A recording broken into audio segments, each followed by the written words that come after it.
Tungod sa tumang kainit sa panahon, pipila ka eskwelahan sa Eastern Visayas ang nagpatuman og alternative o blended learning mode. Ang detalye sa report ni Nico Serino.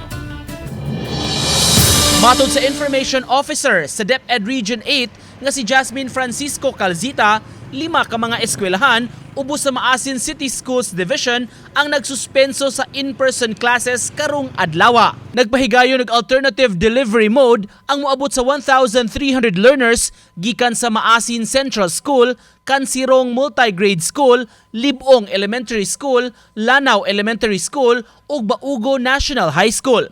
Matod ni Schools Division Superintendent Henis Moralios, gipatuman ang suspension sa in-person class aron masiguro ang kaluwasan sa mga magtutudlo ug mga estudyante. It's the call of the school head, and ang trabaho namin is to monitor na taga-adbawag eksakto ng mga ADM materials ang mga bata, and we should make sure nga wala ko'y madaot aming kainit. Wala usab mo pahigayon og face-to-face classes ang 1,481 learners sa Ichon National High School sa Southern Leyte. Samtang karon lang udto mipagawas og Executive Order number 2024-09 si Biliran Mayor Mayra Cabrales nga nagmando sa pagpahigayon og blended learning mode sa tanan nga elementary ug high school nga sakop sa ilang munisipalidad.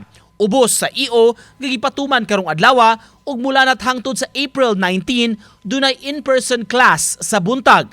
Apan pag-abot sa udto ipatuman na ang modular learning. Again, it will depend din sa sa heat index. Pag hindi favorable for the learners to report, then hindi lang po namin ma-anticipate tomorrow if yung yung weather condition. Samtang walay gikanselar nga in-person class sa kinatibuk-an sa Central Visayas. Nico Sereno, Balitang Bisdak.